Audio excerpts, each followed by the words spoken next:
Bremerton Chamber of Commerce legislative session, and we're offering an exciting, thrilling, educational time.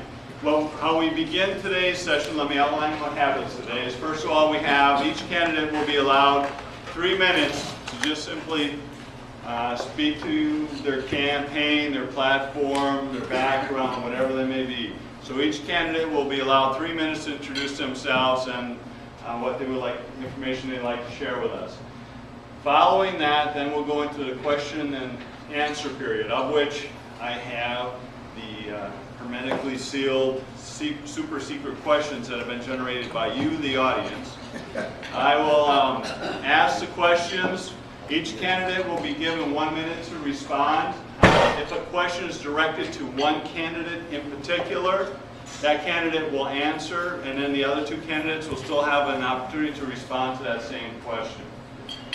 Following the question and answer period, we'll be watching our time very carefully. We're going to wrap up with a stop in the question and answers, and then we'll give candidates will have an opportunity for 2 minutes each to give a summary statement to us all as far as their parting words of wisdom that they want us to take with us as we walk out the door.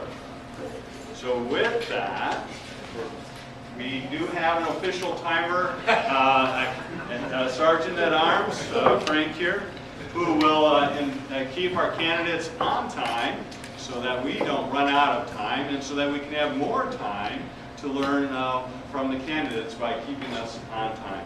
So with that, Frank is his first paddle, which he does is yellow, which is to give a 10 second warning. And then following that paddle comes the infamous red paddle, which simply means stop. So if a candidate is a mid-question or mid-statement, we'd like for them to finish their sentence. We're not going to cut anybody off directly. But if a candidate's in mid-paragraph or mid-soliloquy, I will step forward and say, please, your time is up. Please don't take that personally. It's just a matter of time control so everyone gets treated equitably.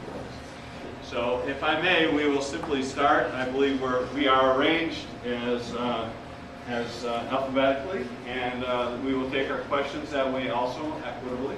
And we'll start with Christine for the opening introductions.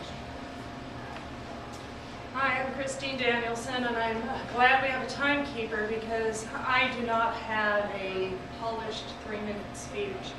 I can't stand up here and tell you anything about all the awards I've won and all the things I've done.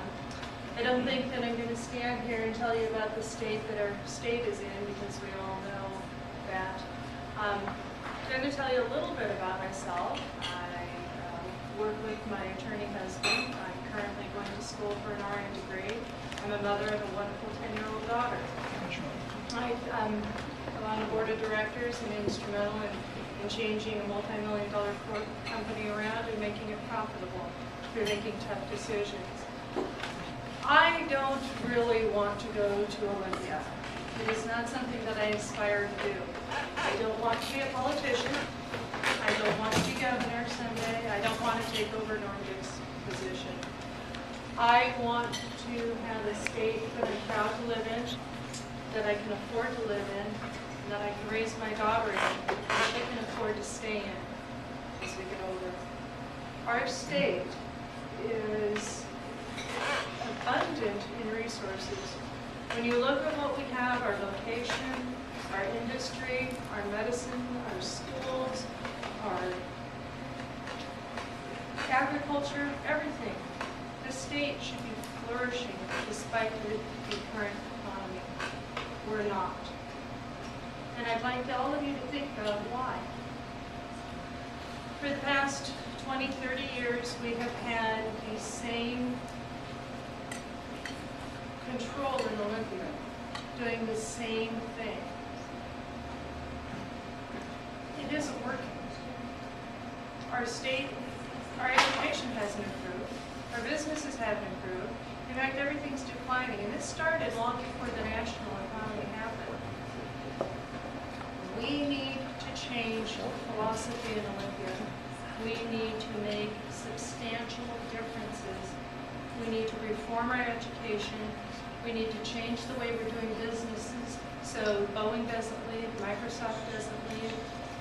We need to make a difference. And that's why I think I need to be elected. It's not because I want to, it's because I need to. Somebody needs to be able to go down there, stand up, and say, it's time we make a change. I don't want to represent a party. I want to represent the people. I have the business background. I have the knowledge. I can do the job. I hope you would vote for me so we can make this a better state.